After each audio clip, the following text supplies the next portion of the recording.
भगवान महादेव शिव और जगत जननी मां जगदम्बा के चरणों में नमन करते हुए मैं यति नरसिंहानंद सरस्वती आज शिव शक्तिधाम डासना से अपनी मां जगदम्बा महाकाली डासना वाली के चरणों में बैठकर हिंदुओं तुमसे केवल इतना कहना चाहता हूं कि तुम कुत्तों से भी बुरे हो, तुम कौओं से भी बुरे हो, तुम गीदड़ों से भी बुरे हो और कहना चाहता हूं कि तुम हीजड़ों से भी बुरे हो। दुनिया में ऐसी कोई कौम नहीं है जिसका कभी कोई साथी मरे या उसके हिस्से में से कोई एक मर जाए और वो कोई कौम रोए ना।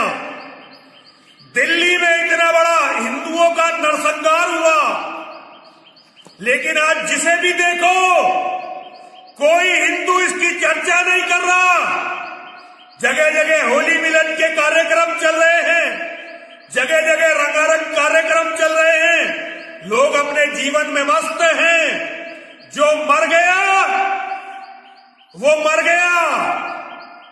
पूरी दुनिया के मुसलमानों को देखो, उन्होंने दिल्ली में कत्लेआम भी मचा दिया और उनके 2-4 लोग मारे गए तो सारी दुनिया के मुसलमान रो रहे हैं, हमें कोस रहे हैं, हमें गाली दे रहे हैं। सारी दुनिया के मुसलमान, टर्की का राष्ट्रपति, पाकिस्तान का राष्ट्रपति, मलेशिया से, अरब से, ऐसी कोई जगह नहीं है जहां से मुसलमान रो ना रहे हो। और जब मुसलमान रो रहे हैं तो बहुत सारे मुसलमानों के अलावा ईसाई भी, हिंदू भी और भी लोग उनके साथ मिलकर उनकी हाँ में हाँ मिला रहे हैं। लेकिन इतने हिंदू मारे गए, दिल्ली में कम से कम मुसलमानों से 20 गुना ज्यादा हिंदू मारा गया, लेकिन उस हिंदू को कोई नहीं रो रहा।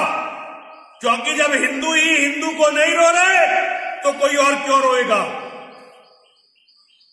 कभी कभी तो शर्म आती है कि किस कौम में मेरा जन्म हो गया। एक धर्म गुरु नहीं रो रहा, एक नेता नहीं रो रहा, एक हिंदुओं का संगठन नहीं रो रहा। इतने बड़े नरसंहार पर कोई हिंदू बात भी नहीं कर रहा। टीवियों को देख लो, ज्यादातर न्यूज चैनल केवल मुसलमानों की कहानियां बता रहे हैं। केवल एक सुदर्शन चैनल और एक ये अर्नब गोस्वामी वाला जो चैनल है, इन चैनलों को छोड़ दो, जी न्यूज में बाकी सारे चैनल मुसलमानों की कहानी और उनको हीरो बनाने में लगे हुए हैं।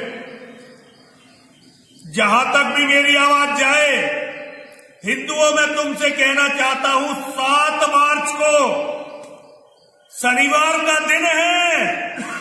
मैं अपने बच्चों के लिए, जो मेरे बच्चे मारे गए हैं दिल्ली में, उनकी आत्मा की शांति के लिए जंतर मंतर पर 10 बजे रोने के लिए बैठूंगा।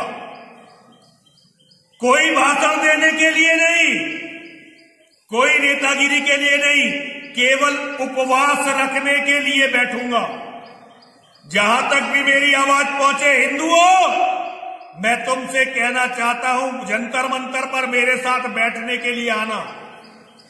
एक बूढ़ा सन्यासी जिसने अपने जीवन में केवल हिंदुओं की सड़ी गली और कटी पिटी लाशें देखी हैं, अंकित शर्मा, जिसको 400 से ज्यादा चाकू मारे गए, वो कोई और नहीं था, मेरा अपना बेटा था। क्योंकि मैं हिंदुओं का सन्यासी हूं, हिंदुओं का दिया हुआ खाता हूं। दिलबर सिंह, जिसकी टांग और हाथ काटकर आग में फेंक दिया गया, वो बच्चा जो बजरंग दल का था, एक नाबालिग बच्चा जिसके सर में वो ड्रिल करने वाली मशीन घुसा दी गई, वो बेटी जिसके अंडरगारमेंट्स ताहिर हुसैन की बिल्डिंग में मिले और जिसकी लाश नाले में मिली, ऐसी बहुत सारी मेरी बेटियां हैं। और ये हम आज से नहीं मर रहे हैं,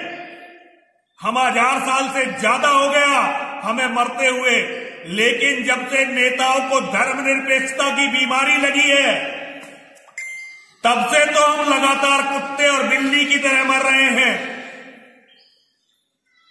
एक दिन का उपवास हिंदुओं मेरे साथ जंतर मंतर पर बैठकर करो, सुबह से सांझ तक का केवल उपवास, कोई राजनीति नहीं, कोई बात नहीं, केवल एक नरेंद्र मोदी जी को पत्र और लिखूंगा, वहीं बैठकर अपने खुद के खून से नरेंद्र मोदी को पत्र लिखूंगा कि मोदी जी बचा लो हिंदुओं को, अगर तुमने भी धोखा दे दिया तो हमारा कोई नहीं है। फिर सभी हिंदुओं से कहना चाहता हूं, जहां तक भी मेरी आवाज जाए, 7 मार्च 2020 जंतर मंतर पर एक दिन उन हिंदुओं के लिए रोने के लिए निकालना जिन्हें इस देश में नेताओं का पाखंड, नेताओं की धर्मनिरपेक्षता खा गई। सभी लोग बोलेंगे, बोलिए हाय।